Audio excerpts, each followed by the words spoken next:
Irmãos e irmãs, a graça e a paz do Senhor Jesus Cristo. Abramos a palavra de Deus mais uma vez. Livro de Atos, capítulo 6, por favor. Atos, capítulo 6. Atos, capítulo 6, e nós lerei os versículos de 8 em diante até o 14. Atos capítulo 6, dos versículos 8 ao 14.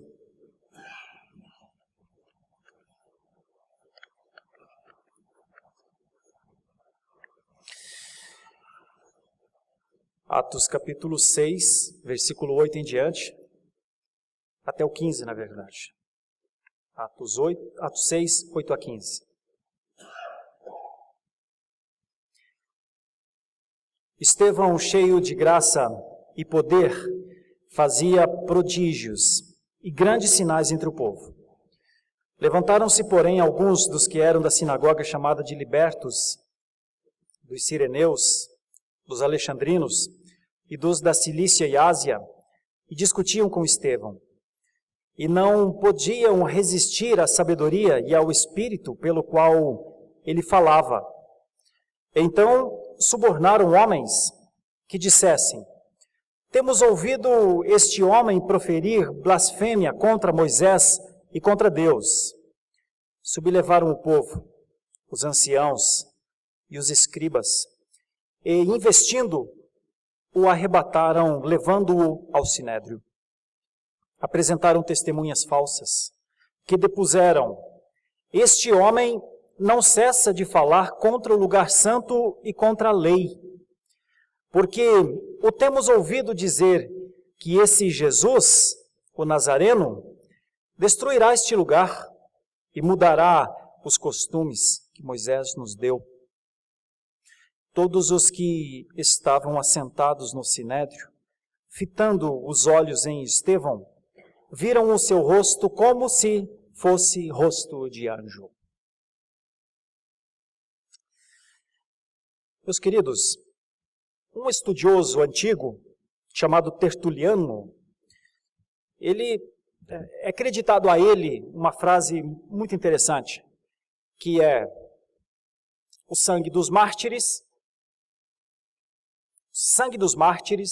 é a semente da igreja. Como eu estou trabalhando o Atos dos Apóstolos há algum tempo, vocês já devem ter percebido ao longo deste tempo que nós estamos estudando o meu grande interesse, a minha grande gratidão, a minha devoção, a minha admiração constante por uma igreja pura, a igreja idealizada por Jesus Cristo, para que os cristãos, os seus seguidores, os seus discípulos vivessem dentro dela e pudessem ser uma clara evidência, uma extensão da sua pessoa. Em determinado momento, Jesus está conversando, está chegando, na verdade, a Jerusalém. Ele acabara de entrar em Jerusalém. E alguns gregos queriam falar com ele, muitas pessoas queriam falar com ele, e ele estava falando das coisas futuras, dos ideais da sua missão. E então ele faz uma asseveração muito interessante. Ele diz: aquele que me serve, siga-me. Aquele que me serve, aquele que quer me servir, siga-me. Ou seja, venha atrás de mim. E onde eu estiver, ele estará também. E logo a seguir, o próprio Jesus diz: e aquele que seguir, ou aquele que servir, Deus o honrará. É uma coisa bonita, dita por Jesus.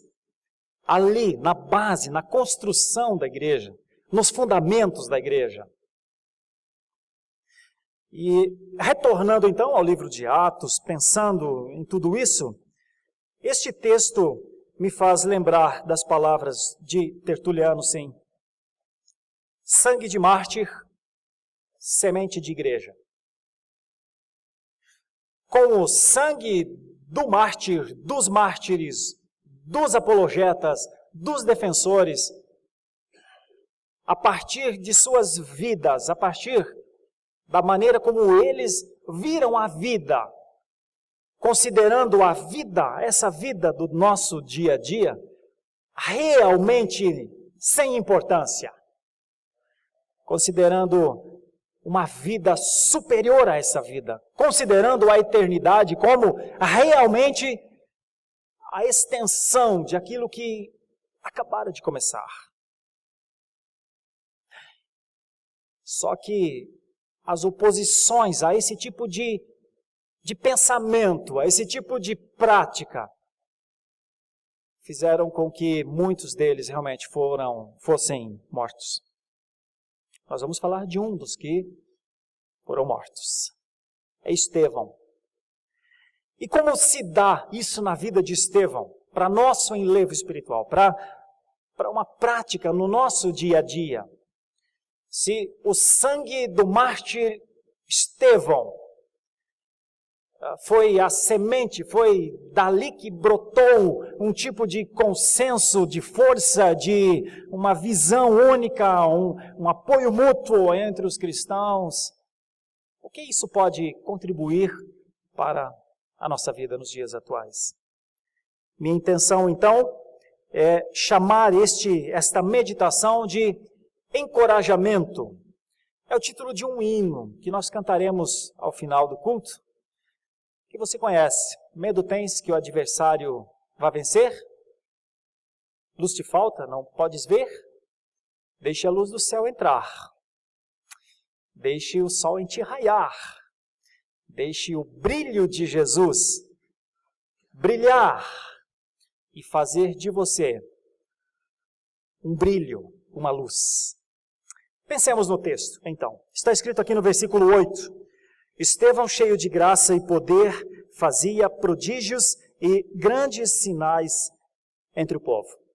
Irmãos e irmãs, é uma coisa intrigante olhar para este versículo e perceber que este é mais um dos homens. Alguns pensadores dizem que ele não começou a fazer os prodígios porque ele acabou de ser escolhido diácono, né? Está para trás um pouquinho, no versículo 5, 6, 5. Ele está entre os 7 homens que foram escolhidos, homens cheios de fé, cheios do Espírito Santo de Deus, para cuidarem de servir as mesas. Eu faço uma ressalva. Eles não foram chamados para cuidar das mesas. As mesas, o servir às mesas, é porque assentados às mesas estavam as pessoas. Então eles não foram chamados para administrar sistemas. Eles não foram chamados para uma função, para um ofício. Eles foram chamados para atender necessidades de pessoas. As pessoas precisavam de alimento. Eram as pessoas vulneráveis. Então, estes homens, eles não tinham que ter técnica para servir mesas. Eles tinham que ter compaixão para com o que estava com fome do outro lado da mesa. Estevão está entre estes homens. Na escolha, ele inclusive é o primeiro que aparece. E logo a seguir, a Bíblia diz que crescia a palavra de Deus em Jerusalém, se multiplicava o número de discípulos, inclusive sacerdotes mesmo, das ordens mesmo, das sinagogas mesmo, deixavam de ser sacerdote, deixavam de ser saduceu, deixavam de ser fariseu, para seguir esse novo pensamento, essa compreensão, que seria então o caminho que eles estavam dando início. E nós então chegamos a Estevão. E a palavra diz que ele, cheio da graça e do poder, fazia prodígios e grandes sinais entre o povo. Irmãos, eu quero reforçar uma coisa aqui, a partir desse versículo pequeno. É que Estevão, de uma maneira própria, porque como é que nós vamos entender ele ser cheio de graça e de poder, se ele não foi enchido dessa graça e desse poder? Seria Estevão um bom homem? É isso? Não, não é. Seria Estevão um homem inteligente? Não, também não é. Embora possivelmente ele tenha sido um homem muito culto e muito inteligente. Mas o conceito do versículo é que este homem era tão somente um homem. Que este homem era o recipiente daquilo que Deus queria colocar nele. E então, o que é que Deus quis colocar na vida de Estevão? Graça e poder. Bom, mas para quê? Para quê? Era para que Estevão agora fosse compor o colégio apostólico? Não. Estevão não é apóstolo. Era para que Estevão, então, iniciasse um apoio. Agora, nós temos uma espécie de organização de apoio ao colégio pastoral, para que o colégio pastoral encontre socorro nas horas difíceis. E precisamos de mais pregadores, de mais gente, para só 12 não é suficiente. É isso? Não, também não. A história mostra que não, porque ele morre logo a seguir. Não. Afinal de contas, qual é o objetivo? Por que é que existe um Estevão? Por que é que ele está aqui? Por que é que é dito que prodígios e grandes sinais aconteciam entre o povo? Eu vou dizer, uma maneira simples, que eu imagino ser simples de entender, é que não há cristianismo vivo na vida das pessoas sem os cristãos. Deus idealizou o cristianismo. Deus idealizou o projeto. Deus estabeleceu como seria. E dentre o como seria, estão os cristãos. Não é sem motivo que Calvino diz. O Evangelho não é algo que cai do céu sobre as pessoas. O Evangelho é levado aos confins da terra pelos pés dos homens. Foi assim que Calvino falou sobre evangelização, sobre testemunho, sobre poder, sobre prodígios, sobre sinais, sobre apologética, sobre martírio, sobre coragem e sobre medo, sobre fuga, sobre deserção, sobre equívoco e tantas outras coisas que estão, tanto uma quanto outra, no meio cristão. Estevão foi o recipiente da graça e do poder de Deus para que os prodígios e os sinais de Deus fossem visíveis. Para que as bênçãos continuassem a expressar: Deus ama. O amor de Deus está em ação. Para que os inúmeros benefícios da graça de Deus fossem vistos, fossem reconhecidos. Deus fosse visto, Deus fosse reconhecido, Deus fosse temido. Quem é Estevão, meus irmãos? Nada. Só um homem. Só um homem que, com aquilo que Deus tinha para a vida dele, aquilo que Deus tinha idealizado formar em Estevão, um homem pudesse provocar uma perseguição. Um homem. Notem que, ao olhar para trás um pouco, vocês vão perceber que o ambiente é tenso há muito tempo já. O ambiente é tenso por conta da coragem, da intrepidez dos apóstolos. Olha, Pedro já havia sido chamado 2 vezes ao Sinédrio. A palavra de Deus diz que a vontade, a gana por matar esses homens era grande. É como se fosse uma panela de pressão chiando, cada vez mais alto, cada vez mais alto, cada vez mais alto, cada vez mais alto. O ambiente parecia evidenciar que ou haveria uma conversão em massa, alguma coisa simplesmente muito grande e reconhecida, ou haveria resistência. logo após Pedro, João e os outros discípulos terem sido dispensados, depois de terem sido açoitados no Sinédrio, e de terem, então, feito essa escolha desses homens para cuidar de pessoas carentes, Deus, na sua graça, quis continuar a manifestar o seu amor, o seu poder, o seu cuidado, basicamente em curas, que é uma ideia muito forte aqui. Provavelmente estes sinais eram de restauração mesmo, através de Estevão.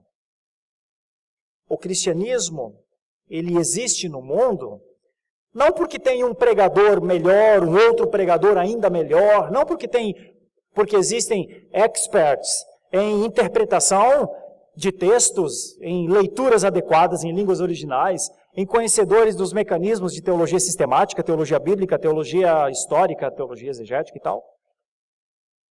O cristianismo existe porque há crentes.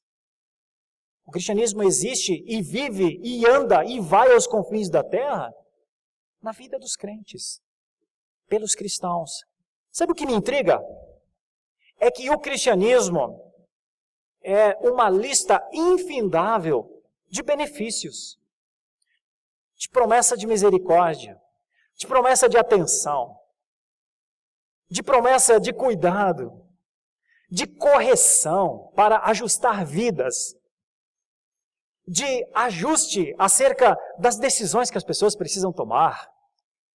O cristianismo é uma proposta para que haja comunhão, para que haja amizade, para que haja verdade, para que haja respeito, para que haja perdão, para que haja paciência, para que haja altruísmo, para que haja disposição por levantar o caído. Sabe, a lista de benefícios do cristianismo ao mundo é imensa. Não se conseguiria falar. Imaginem vocês, há 2000 anos, todas as nossas portas estão abertas. Abertas para quem? Abertas para aqueles a quem o Senhor quer, chama, para que eles venham e vivam a vida familiar.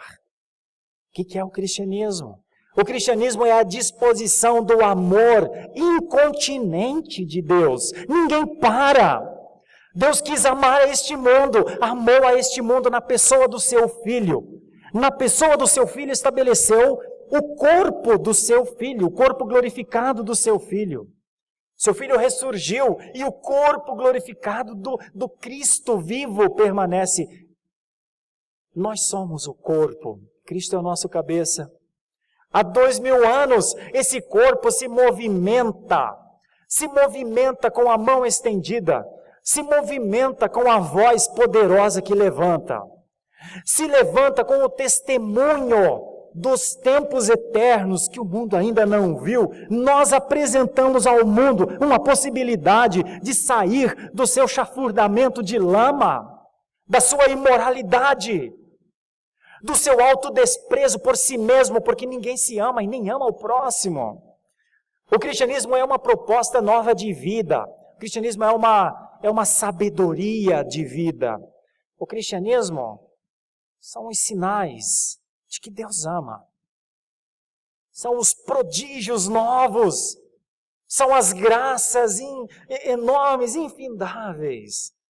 O cristianismo anda com uma escopeta na mão, o cristianismo anda com um revólver apontado, com uma flecha apontada, o cristianismo anda com uma bomba atômica na mão, o cristianismo anda com um programa, um plano para destruir a existência, Não.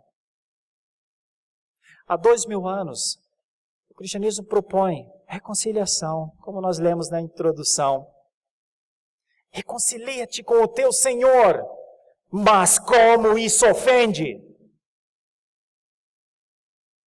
Acerta a sua vida de desprezo pela criação e pelo Criador e adore ao Senhor e viva então definitivamente como um adorador, mas como isso ofende? Vejam a presença de Deus, a misericórdia de Deus no suprimento da nossa casa, na saúde que temos para viver, nos filhos que Deus faz nascer, no local para nos abrigar, no abraço carinhoso do amigo. Veja os benefícios constantes, os sinais que sempre mostram, Deus está aqui, Deus está em ação, é Deus, é Deus, é Deus. Mas como isso ofende? Assim Estevão ofendeu. Olhe para o texto, veja se ele procurou a guerra, e vocês verão que Estevão, cheio de graça e de poder, fazia prodígio e grandes sinais entre o povo. Só benefícios.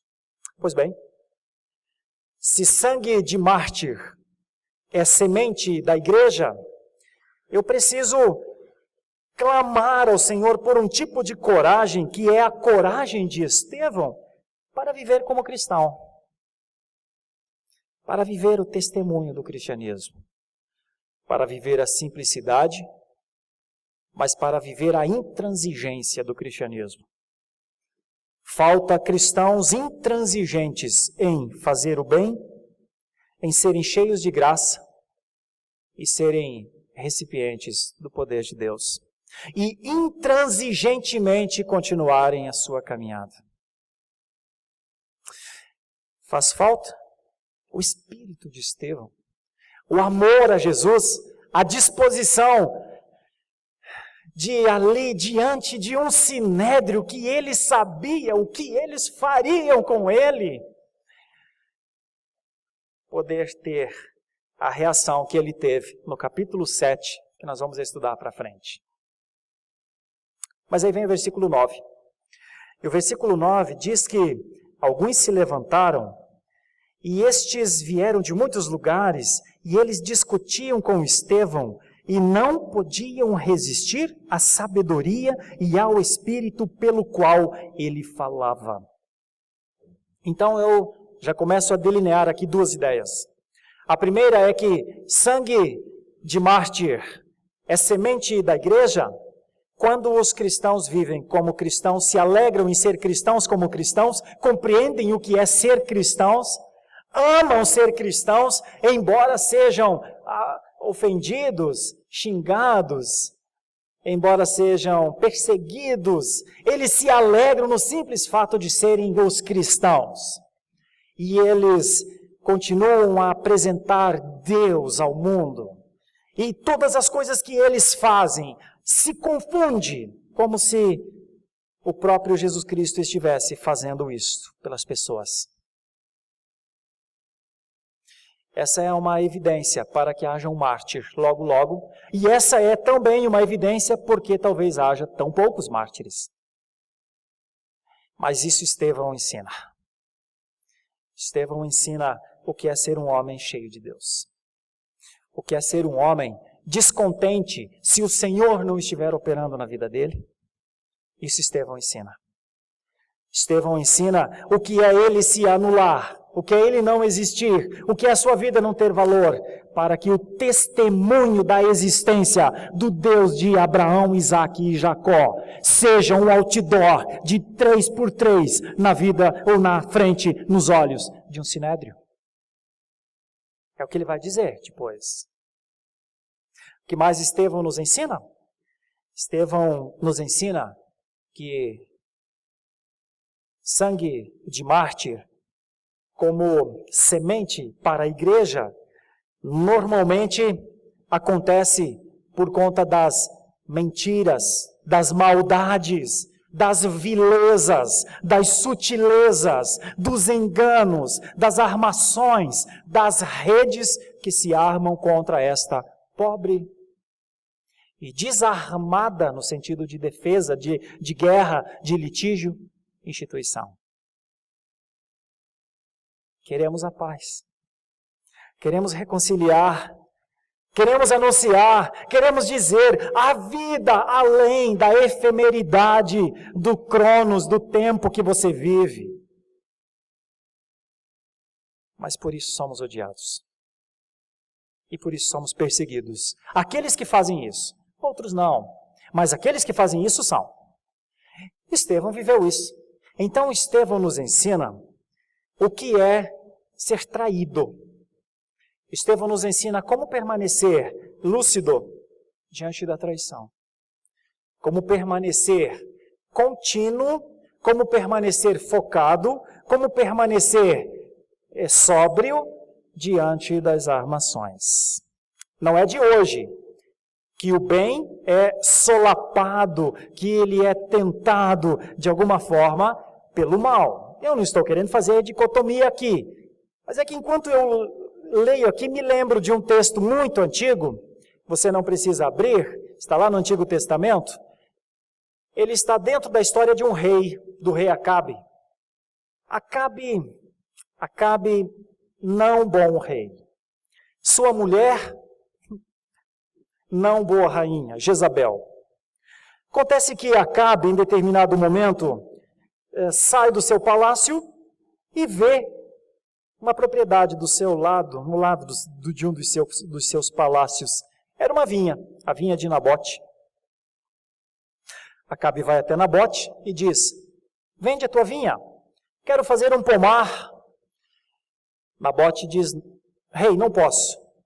Não posso porque é a herança dos meus pais. Não posso vender ao senhor, rei. É a herança dos meus pais. É a honra aos meus pais. Acabe se chateia, volta para casa. Vai para o quarto. Fica deprimido. Jezabel chega. Por que não comes, ó rei? Viva a vida, viva o rei. E ele diz: nada de viva o rei, nada de comida. Eu queria o campo de Nabote, mas Nabote acredita que ele não me vende o campo. Eu queria dar um outro campo, melhor do que este, mas ele não vendeu. Ó vida, ó azar. Jezabel sai dali, faz cartas aos anciãos, aos líderes da região, e diz assim, na sua carta, pega, depois de fazer a carta, o selo do rei Acabe, para que quem recebesse pensasse que foi Acabe que mandou a carta, e nesta carta está escrito: tomem a Nabote, exponham-no no centro, apedrejem-no, porque ele prestou mau testemunho contra o rei. Não me lembro se fala contra Deus, alguma coisa assim. E então todo o povo falou: o quê? Nabote fez isso? Contra o rei? Ah, isso não fica assim. Pegaram a Nabote, apedrejaram-no e mataram-no. Assim que Nabote foi dado como morto, a notícia chegou a Jezabel. Jezabel chegou ao rei e disse: levanta-te, ó rei, coma, divirta-se. Nabote é morto, a vinha é tua. Comemora, vai para a vinha, está andando na vinha. Deus levanta um profeta para dizer: vai a Acabe e diz o que vai acontecer a esse infeliz chamado Acabe. Eu vou destruí-lo, os bichos o comerão, a sua esposa também. E então o profeta foi e falou isso a Acabe. Acabe ficou triste, se arrependeu, lamentou. Na sua misericórdia, Deus disse: profeta, já que ele se arrependeu, já que ele lamentou o que ele fez, eu não vou destruir tudo isso agora enquanto ele estiver vivo, mas vou trazer toda essa maldição para quando o seu filho estiver no poder. Então não é de hoje que o solapar, que o enganar, que o produzir mau testemunho, que o produzir falso testemunho contra as coisas de Deus acontece. Não é de hoje. Eu olho aqui para o texto e percebo que eles não conseguiram resistir aos argumentos de Estevão. Eles não conseguiam, e olha que eles não eram assim qualquer um, eles eram estudiosos. Eles vieram para debater com Estevão. Eles vieram para fazer com que Estevão negasse os seus conceitos doutrinários. Eles vieram para fazer com que Estevão parasse de falar da glória de Deus, da adoração, e é aqui que pega para valer. Por quê? Porque quando Estevão vai falar de adoração, ele diz aquilo que um dia Jesus havia dito, que Deus não é homem para habitar em templos, que Deus recebe adoração em todos os lugares, que Deus é espírito e importa que seus adoradores adorem em espírito e em verdade. É isso que Estevão falava. E eles vieram para procurar manter o status quo vivido até então pelo judaísmo, seja por saduceus ou por fariseus. Então eles não conseguem resistir aos argumentos do Deus que propunha em Jesus Cristo salvação, mais do que no cumprimento do decálogo, dos 10 mandamentos. Então, enquanto Estevão mostra que todas as coisas do Antigo Testamento eram sombras, eram antítipos, eram demonstrações, eram ideias, eram sinais, mas que o Cristo havia vindo e agora não precisava mais daqueles sinais. Enquanto Estevão mantém a sua pregação cristocêntrica, teocêntrica, testemunhal, enquanto ele expõe as ações constantes de Deus, era isso que importava a sua vida? Foi para isso que ele fora chamado? A única maneira de fazer frente, depois de perder o debate teológico, depois de perder, de não ter condição de interromper o progresso da graça, do poder, da misericórdia, dos sinais, dos prodígios de Deus, do amor que não parava, então eles fazem isso que Jezabel e que Acabe fizeram lá atrás. Eles falsificam e eles têm então os acusadores. E o que é que estes acusadores subornados fazem? Mentem. Mentem. E aqui nós não precisamos ir muito longe para entender que tinha um serzinho envolvido aqui, que não era só saduceu, não era só fariseu. Tem uma força aqui, que produz a mentira numa perspectiva de fazê-la de maneira sofismática, que é quando a mentira se parece com a verdade. Fazer com que, através de uma mentira, parecesse que este homem havia blasfemado. E quando eles fazem isso, vem uma das coisas que me admira também. Eles convencem o povo, eles convencem os anciãos, eles convencem os escribas, e após fazer tudo isso, eles conseguem fazer, eles podem agora fazer, que é realmente arrebatar a Estevão, prender e até mesmo matar. Por quê? Porque não tem revolta. Se o povo estiver com o sinédrio, se o povo considerar que esse homem verdadeiramente blasfemou, se o povo apoiar a iniciativa, então pode-se fazer com Estevão o que foi feito com Jesus. Então nós temos aqui uma segunda ideia.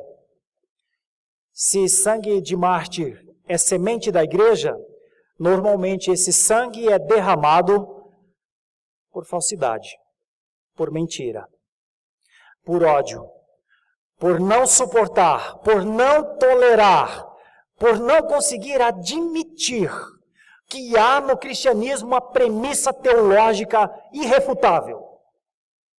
O mundo pode nos perseguir, o mundo pode nos colocar em cadeias, em prisões, onde quiser nos colocar, mas não conseguirá apagar, direcionar para outro lugar a flecha, a ação de Deus, o direcionamento de Deus acerca do seu Filho como Salvador e a resposta que o mundo tem de dar. Ou o aceita como Senhor e Salvador, ou o nega. Ainda haverá outros mártires. Ainda haverá muito sangue derramado, certamente.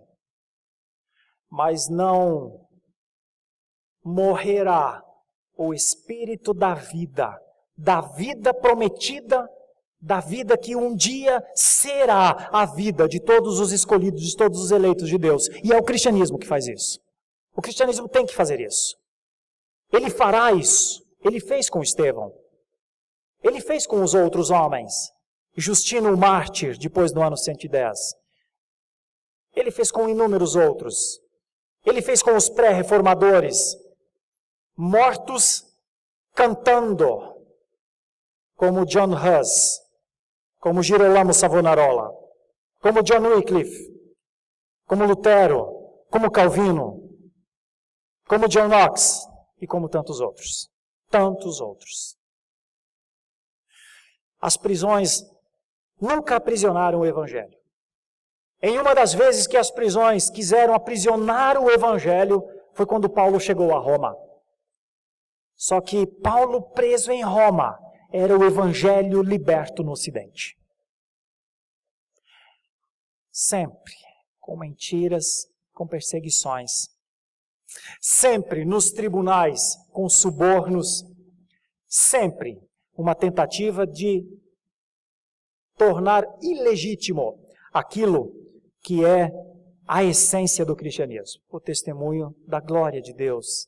O testemunho que Deus merece ser adorado, deve ser adorado. Nenhum dia pode se passar sem que Ele seja adorado, uma vez que Ele é adorado pela sua criação. Uma vez que tudo resplandece a sua glória. Uma vez que tudo aponta para Ele. Talvez um foco da missão é fazer com que o ser humano olhe para este Deus e o perceba. A missão é para a glória de Deus. A missão é num compromisso com Deus. A missão é um anúncio da presença de Deus. E aqui nós temos, então, um missionário no tribunal. É réu. E nesse momento as suas testemunhas são falsas. Pois bem, o que mais uma vez me chama a atenção é que eles precisam tornar uma mentira algo semelhante à verdade. O cristianismo nos dias atuais tem sido atacado muitas vezes porque é dito que o cristianismo ele impede as pessoas de serem livres. O cristianismo atrapalha a liberdade que as pessoas têm. O cristianismo ele diminui o espectro de ação de uma pessoa. Que o cristianismo tolhe, impede, atrapalha a soberania pessoal do homem. Que o cristianismo faz mal ao homem, porque o cristianismo, ele tira do homem todas as liberdades de pensamento que ele tem e que agora é colocado um pensamento só. O cristianismo sofre ataques também, porque a maior parte dos seus líderes neste momento, boa parte dos líderes cristãos neste momento, deveriam estar nas cadeias, deveriam pagar por seus crimes, porque são criminosos, porque são homens perigosos, homens que você deveria pensar duas vezes antes de estender a mão. Porque são homens que, ao usar a simplicidade da fé, enriquecem as suas famílias muitas vezes. Quer conhecer os líderes? Conheça o que está por trás, conheça o que está nas suas contas, conheça quais são seus patrimônios, e você descobrirá se são servos ou se são imperadores. Então, o cristianismo não sofre só no Brasil, sofre muito no Brasil, mas sofre também em outros lugares, principalmente em países em desenvolvimento, por causa disso. Então, sim, nós somos acusados, inclusive, de sermos um grupo alienado. Você provavelmente sem saber, talvez, ou não, eu não sei, mas é possível que um dia alguém, se você se posicionar como um cristão, alguém pense, mas você ser cristão, mas eu acho isso tão estranho, você é uma pessoa tão inteligente, como que você é cristão? Mas você é um cristão assim, né, aberto, né, e tal. Você fala, não, eu sou um cristão conservador. Conservador? Mas quem fez a sua cabeça? Quem lavou a sua mente? Quem é que você obedece? O que fizeram com você? Esse é o pensamento do cristianismo, ou acerca do cristianismo nos dias atuais. E nós sofremos isso, sabe por quê? Porque, entre outras coisas, muitos dos nossos líderes fazem exatamente isso. E sabe por que é que esses líderes fazem exatamente isso? Porque não são servos. Porque são homens que fizeram do cristianismo o seu império. Veja suas empresas. Veja o que eles faturaram no ano passado. Vejam em número como eles figuram nas paradas da Billboard. Não, isso é de música, né? Nas paradas da Forbes, da revista Forbes. Vocês vão encontrar gente que se chama de líder, mas que não se parece nada com Jesus. Você acha que Jesus apareceria na Forbes? Mas nós temos pastores brasileiros que aparecem. Sabem quem são essas pessoas? Malditos! Que vontade de dizer o nome de um por um. Ah, meus irmãos, por isso nós sofremos. Por isso muitas vezes o cristianismo é colocado como se fosse num tonel, numa vala comum, mas nós não estamos na vala comum. E é nesse sentido que eu digo que esse púlpito tem um compromisso de elevar o tom contra inimigos que estão no sinédrio, olhando para nós, mas também para inimigos que não estão no sinédrio, estão no ladinho da gente. Mas estão fazendo tanto mal ao cristianismo, talvez um mal tão grande, ainda maior do que o mal que os nossos inimigos fazem. Porque sim, nós temos inimigos. Faz o bem e você produzirá inimigos. Se posicione por verdade, se posicione por estruturas fundamentais como a família e você produzirá inimigo. Diga que você acha que homem tem que ser homem e que mulher tem que ser mulher e você produzirá inimigos. Diga que você acha que um homem tem que ser honesto e que, se preciso, ele deve nascer, morrer e viver pobre, mas viver como honesto, como um ser humano digno, e você fará inimigos. Anda na velocidade de 50 por hora nas marginais ou na 23 de maio e você fará inimigos. Porque o cara de trás vem buzinando, querendo que você ande a 60. Aí você está na pista da esquerda, está dizendo que é 50. Você quer estar na pista da esquerda, a 50. Ele manda 10 sinais de luz atrás de você para dizer, cara, o que você está fazendo? Que pessoa é você que anda dentro dos limites da velocidade? E se você não sair da frente, ele passa do lado, abre o vidro e te abençoa. Sabe por que eu estou falando isso? Porque eu passei por isso. Agora. Meus irmãos. Irmãos, nós sempre produziremos inimigos. Nós não precisamos das armas para termos inimigos. Precisamos de Jesus só. Só você ter Jesus. E eles se levantarão em todos os lugares, dentro da sua casa, às vezes até na sua comunidade. Mas lá fora é que eles estão armados, lá fora é que eles estão com os organogramas montadinhos, com tudo certo, para levar você ao tribunal. Estevão nos ensina. Esteja preparado para isso. Tem algum problema em o sangue das nossas veias correr para que a igreja cresça? À luz do que Estevão nos ensina, deveria ser nossa alegria. Mas eu sei que é muito estranho pensar assim. Porque pensar assim me colocaria numa linha de raciocínio obrigatoriamente a rogar a Deus que viesse perseguição sobre nós.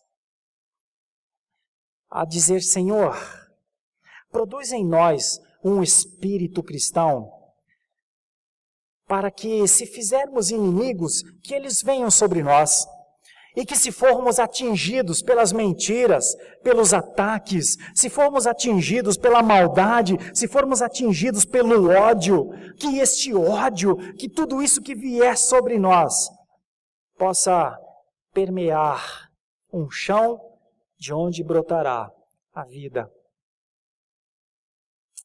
Nessa hora, muitos fogem. Estevão não fugiu. Como é que Estevão reage a isso? Estevão reage a isso desta maneira. Diz o versículo 15. Todos os que estavam assentados no sinédrio, fitando os olhos em Estevão, viram o seu rosto como se fosse rosto de anjo. Eu fico pensando nesse texto. Sabe por quê? Porque Estevão fazia sinais e prodígios? Porque Estevão era a expressão demonstrada da misericórdia de Deus? Então alguém chega até onde ele está e diz, você tem que vir para o Sinédrio. Ele chega ao Sinédrio, lá estão escribas, que são os mestres da lei. Lá estão os fariseus, lá estão os saduceus. Lá estão todas as demonstrações da religião do seu tempo. Estevão só está olhando para eles. De repente, toca-se uma trombeta, alguma coisa, o intrépido fala, chega 2 pessoas. Quem são vocês? Somos seu acusador. Acusado do quê? Acusamos que você blasfema contra o templo, diz que Jesus vai destruir todas essas coisas, diz que vem o Nazareno e vai destruir, não vai ficar pedra sobre pedra. Nós o ouvimos falar. Autoridades, nós ouvimos. Por que são 2? Porque em Deuteronômio estava escrito que precisaria de 2 pessoas. Um só não poderia ser, são 2. Você confirma? Confirmo. Está vendo, Estevão? Agora você está em má situação. O que você vai fazer, Estevão? Como você vai se defender disso, Estevão? É nesse momento que todos olham para Estevão. Quando olham para Estevão, Lucas está narrando isso, né? Ele está com o semblante de anjo. Não tem outra forma de eu pensar isso, que não das formas como algumas vezes a Bíblia mostrou pessoas tocadas de alguma maneira por um contato com Deus, um contato mais forte com Deus. Por exemplo, está relatado no Antigo Testamento que em Êxodo, quando Moisés desceu do monte com as tábuas, que quando eles olharam para ele, ele estava com o rosto todo brilhando. Ele acabara de estar com Deus. Tem alguma coisa que pode demonstrar que naquele momento Deus manifestava-se de uma espécie, uma margem da teofania, alguma coisa relacionada a uma presença de Deus, uma presença manifestada de Deus. Não onipresença, uma presença manifestada naquele homem. Depois nós também temos, como o próprio Jesus, quando ele está no Monte da Transfiguração.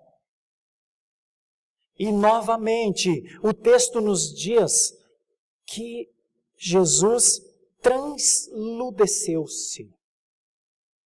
E este é um conceito de glória muito grande, porque esse é um conceito que vai além da nossa ideia químico-física. Isso é uma expressão, um pouquinho da expressão da majestade, da glória de Deus. Do que é o brilho que não se apaga, do que é a luz que ninguém pode apagar, do que é a clareza, a brancura nesse sentido de luz sobre luz. E eu costumo dizer que ali, naquele momento, no Monte da Transfiguração, Jesus levantou como quem levanta um manto, mas só um pouquinho, para mostrar a sua roupa de rei, de majestoso rei. E não era um manto vermelho com detalhes em ouro. Era todo o brilho possível de luz. E então ali, naquele momento, Jesus demonstra um pouquinho aos seus discípulos que ele não poderia entrar numa tenda, como Pedro disse, façamos uma tenda como se fosse uma para Moisés, uma para Elias e uma para Jesus. Porque Jesus não é como Moisés, não é como Elias. Jesus não é como a lei e não é como os profetas. Ele é o cumprimento de tudo e ele não cabe na tenda. E então um pouquinho da glória de Jesus escapa, e aqueles homens caem ao chão. Me faz pensar que quando Paulo cavalgava para Damasco, para tomar os cristãos que eram cristãos, que viviam a experiência do cristianismo, que amavam a Jesus de tal maneira que entregavam as suas vidas, e de repente um clarão de luz acontece, e Paulo cai, fica cego, porque a mesma luz que brilha também é a luz que cega. Eu fico imaginando esse momento no Sinédrio, porque esse foi um momento, uma pontinha, um pouquinho só, para que aqueles homens pudessem perceber o que é o ministério da reconciliação, o que é um homem ter um rosto de anjo, o que é uma mulher ter uma figura celestial. E eu sei que isso é muito difícil de transportar para a nossa mente humana, mas eu quero dizer se parecer, se identificar, se parecer com aquilo que Jesus disse: aquele que me segue, eu estarei com ele. Aquele que me segue é como se ele e eu estivéssemos juntos. E o próprio Jesus disse depois, quando estabeleceu a grande comissão: para onde fores, onde vocês estiverem, eu estarei. Eu estarei com vocês o tempo inteiro. Aquilo que está no Salmo 23, bondade e misericórdia, certamente me seguirão todos os dias da minha vida, e habitarei na casa do Senhor para todo sempre. Eu fico imaginando que Estevão estava vivendo isso. Você sabe o que representava a acusação dos falsos acusadores? Você sabe o que representava aqueles homens batendo seus martelos, dizendo blasfêmia? Você sabe o que representava? Representava que nada pararia o projeto de Deus através de um crente. É isso que eu vejo em Estevão. O seu rosto brilha, provavelmente.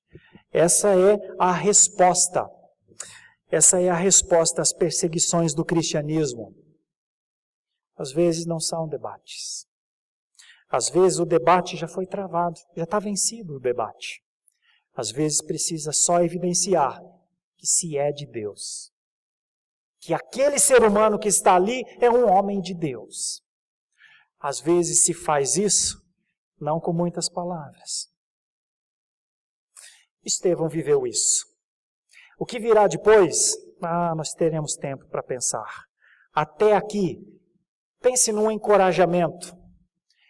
Sabe, se você tem medo que o adversário pode vencer, se você já identificou quem são os adversários, porque Estevão sabia quem eram seus adversários. Pense que talvez o que falte a nós seja a identificação de quem nós somos. Deus pode nos identificar com Ele. E a minha oração é que isso aconteça. Que eu e você sejamos vistos, identificados como homens e mulheres de Deus. Primeiro e antes de tudo, para que o cristianismo cumpra o seu propósito no mundo. Que Deus nos abençoe por sua graça. Nós vamos cantar um hino agora. Quero convidá-los a pensar neste hino. Porque este hino fala de uma espécie de brilho mesmo. Fala de uma espécie de... O autor do hino quis dizer, deixa o sol de Deus raiar em ti, alguma coisa assim. Eu gostaria de dizer, deixa a luz, essa luz, entenda essa luz, compreenda essa luz, que essa luz ocupe a sua vida, que essa luz seja a luz do teu rosto, seja o brilho dos teus olhos, seja o sorriso dos seus lábios, que essa luz seja o seu coração compadecido, porque isso é Cristo. Se nós conseguirmos pensar e viver isso, os adversários terão de fugir. Fiquem em pé, cantemos juntos.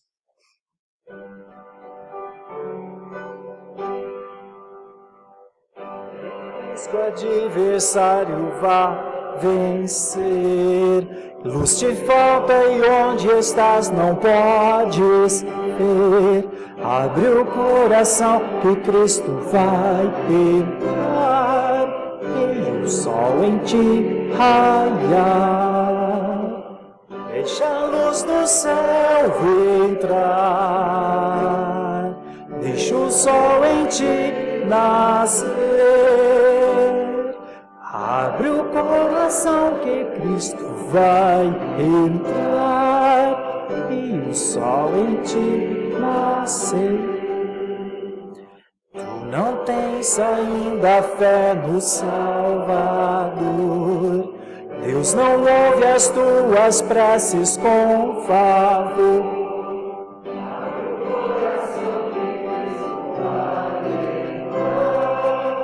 E o sol em ti raiar.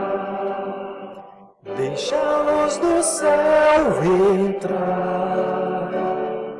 Deixa o sol em ti nascer. Abre o coração que Cristo vai entrar e o sol em ti nascer.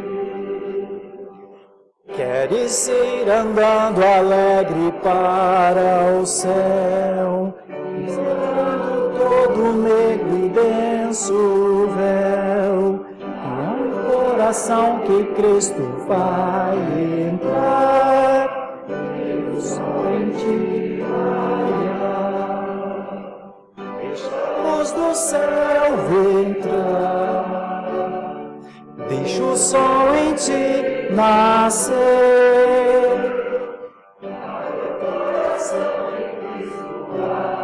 Entrar e o sol em ti nascer. Vamos orar ao Senhor. Ah, Senhor, nosso Deus, quando olhamos para casos como o de Estevão, de alguma forma, Senhor, não tem como isso ser só uma narrativa histórica. Porque é nosso irmão. De alguma maneira sentimos o que é a traição, o que é o engano, o que é a maldade, o que é o apelo para que este homem fosse calado. Como esse homem seria calado? Esse homem seria calado com a destruição das suas teses teológicas? Não foi possível. Esse homem seria calado pela inibição da sua operação serviçal como um canal de bênção da graça de Deus? Não foi possível. Como esse homem seria parado? Alguém afastaria este homem da presença de Deus? Parece que Deus demonstrou que não seria possível. Estava com aparência como que de anjo. O que seria possível fazer? O mesmo que não pode acontecer ao cristianismo. Nada pode ser feito ao cristianismo. Nada pode interromper a sua maneira de ser. Um grupo de embaixadores dos interesses de Deus nessa terra. Quem pode impedir? Nada, nem ninguém. Tribunais? Mentiras? Quem? Nossos falsos irmãos que estão conosco pregando mentiras? Envergonhando a glória de Deus? Tornando o Evangelho uma graça barata? Estes infelizes? Também não. Quem pode impedir a igreja invisível de continuar a sua caminhada vitoriosa? Ameaças de morte? Não. Não porque nós não morremos? Não morreremos? Não porque vivemos? E porque no dia da nossa morte é um capítulo só do pequeno tempo que vivemos aqui. Ah, mas como será maravilhoso depois? O que pode impedir este povo de ser um mártir, uma testemunha? Talvez seus próprios medos, nossos terrores, nossas fobias, nosso despreparo, talvez, nossas dúvidas, talvez, nossos equívocos, talvez. Imaginávamos que a fé, a vida, a igreja, as coisas seriam diferentes, talvez. Mas inimigos externos, parece que não. Então, Senhor, eu quero orar nessa noite para que o Senhor nos dê lucidez o suficiente para entender que nada pode nos parar. Que se alguma coisa nos fizer parar, provavelmente é alguma coisa dentro de nós. Senhor, ensina-nos a olhar para o Senhor. Ensina-nos a não confiar em nós, então. Mas o não confiar em nós tem que ser na mesma medida da confiança no Senhor. É que nós não somos nada mesmo. É que nós somos como Estevão. É porque é bem possível que as nossas práticas nos levem ao martírio. Senhor, se isso acontecer, louvado seja o teu nome, grandioso seja o teu nome. Se o Senhor nos permitir o privilégio de sermos achados fiéis ao Senhor e por isso sermos perseguidos, a nossa alegria, Senhor, a nossa adoração, o nosso júbilo, Senhor, o nosso grito, o nosso louvor, permita-nos que nas horas mais difíceis da nossa vida tenhamos um cântico na nossa mente, que nos lembre que não estamos sós. Quem pode deter um homem ou uma mulher assim? Quem, Senhor? Claro que ninguém. Claro que ninguém separa, Paulo já diria. Nós vimos isso em Estevão. Eu te agradeço por isso, porque a tua palavra me inspira, me faz pensar que vale a pena, me faz pensar que esse cristianismo não é algo sem propósito. Esse cristianismo é a forma que o Senhor me deu para viver em adoração e com isso ser uma tribuna aberta de muitos milhares de decibéis, dizendo quem somos e quem é o Senhor, porque só somos alguma coisa no Senhor. Não para o nosso nome, não para os nossos pensamentos, não para os nossos desejos, não para nós, nada para nós, mas tudo seja uma demonstração do amor que temos por Ti, Senhor. Queremos com isso dizer que amamos o Senhor, mas que queremos amar como Estevão amou. O Senhor pode nos ajudar nisso? Porque talvez eu não tenha forças para isso. O Senhor pode nos ajudar, pode produzir em nós um brilho para que ele seja um brilho mesmo, que brilhe mesmo, para que sejamos o brilho, para que a nossa luz brilhe, porque a nossa luz é o Senhor Jesus. O Senhor pode fazer isso por nós? Te peço, faz isso por nós. Dormiremos em paz. Em nome de Jesus. Amém.